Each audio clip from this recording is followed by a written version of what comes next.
like to introduce you to my new mayor, Bill de Blasio. I think he's a cruel, small-minded bully because to please his supporters and the teachers union, he repeatedly attacks a woman who runs charter schools. She has to stop being tolerated, enabled, supported. I have seen her schools have a destructive impact on the schools they're going into. Destructive impact. I visited Eva Moskowitz's schools. Kids there were learning happily. I challenged them, asking questions like, isn't reading and writing hard work? And they gave me answers like this. Reading is work, but it's rockin' awesome. Those charter school kids look forward to going to school in the morning. That school's doing something right. And they live in Harlem, where government-managed schools are often lousy. But after attending Moskowitz's charter schools, those kids get test scores that are among the best in the state. Kevin Chavis saw similar lousy government-run schools when he was on the Washington, D.C. City Council. Now he runs a pro-charter school group. Noah Gottbaum says both of us are wrong. He's on the board of a New York public school district, and he's a big supporter of government-controlled schools. You know, you say our mayor isn't anti-charter enough? Not enough.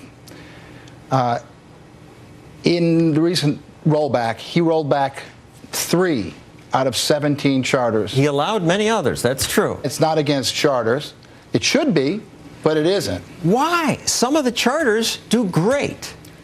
Some of the charters do great. The issue is, and we have this issue in New York City, where you get co-locations where you put schools together with unequal resources, with different kids, and tell them to compete. And what you get is winners and losers. And in our case here, Ms. Moskowitz is a bully. She's the bully. How is she a bully? She's teaching the kids. What happens is she was trying to push out autistic kids, kids who are severely emotionally disturbed. She was trying to get space. She was trying to get space for her kids at the expense of the most vulnerable kids. And de Blasio put a stop to it, which he should have. Kevin, I know this isn't your city, and let's try to broaden this to the national audience. No other country in the world would try to shut down schools that work. You know why? Because they don't allow government bullies to mess with what's working. They don't allow these kind of situations to continue to proliferate. De Blasio has made petty personal politics the byword. He said he was going after Eva Moskowitz. That's exactly what he's done. I am a school board vice president, part of Harlem in the Upper West Side. We have 6 Eva Moskowitz co-locations. Every time she comes into a building, you know who gets bullied? The public school kids, the most vulnerable kids. She's got 13,000 parents on a waiting list. The charter school movement, who want to go to her school. Let me answer his attack on Eva Moskowitz, because you're a Democrat who doesn't like her. Your father's a union leader, and you have a bias against people who criticize the teachers' union. It's nothing to do with the teachers' union. You say she's pushing these people out. She gets the same money the other schools that do badly get. She's got some independent money, and good for her for raising it. She has no power to push anybody. Well, that's simply not true. And you talk about, again, she's knocking kids, this segment she's bullying is about kids in the hall? Yes, exactly. Our kids at PS 149, 15% of whom are homeless, 20% who have high special needs, 15% are ELLs, excuse me. She doesn't take any of those kids. Now she picks kids by lottery. The lottery is a sham, and then she moves them out. That's not true. The kids, it's absolutely true. It is absolutely not true. When you talk about all the kids, it's half the kids of color that are dropping out of traditional public schools. You've got a lifeline with some of these charter schools, including Democracy Prep, Harlem Village Academies, Jeffrey Canada schools. It's not just Eva Moskowitz, but let me tell you something. All of these schools are servicing kids when otherwise they wouldn't get the services they need. We need to stop this us versus them nonsense and start talking about what's doing best for kids. Okay. No one lifts up the kids. This 5th grade class that she touts as the #1 in the state, which, by the way, it isn't anywhere close. She takes 1 test.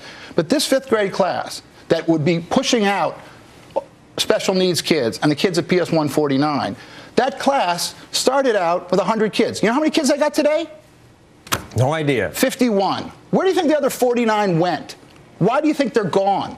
I'll tell you why. Because they're not going to give her the high-performing scores that she wants. Well, this is and why where do they go? we've got to put the power back in the hands of the parents. Let the parents choose. That makes all the difference in the world. If the parents have those choices, they can choose a traditional Attach the public money school, to the kid. a charter school, a private school, home school, virtual school, magnet school, specialty school, by any means necessary. We're losing too many kids in New York, particularly black and brown boys, to worry about whether or not we should shut down a school that's working. I represent 1.5 million public school parents.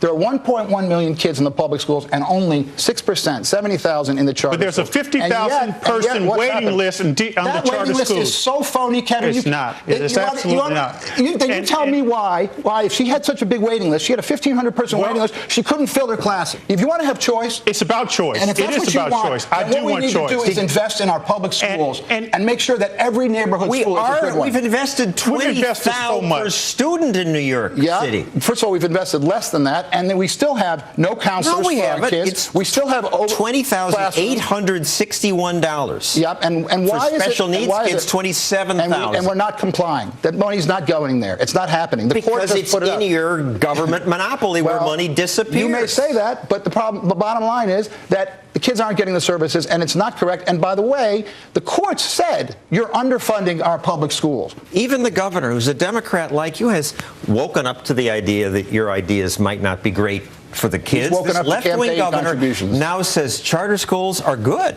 That's why 50,000 parents are on the waiting list.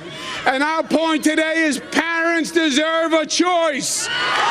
Your Democratic governor, how can you stand this? My Democratic governor, who received $800,000 in contributions from the charter lobby. There's no bigger contributor in American politics than the teachers union. Yeah, what about that? There's absolutely no, and around the country, they give as much as the teachers union. In New York, there's no bigger contributor. In New York State, the charter lobby dwarfs everyone. Thank you, There's a big Noah, country out there. Kevin. Coming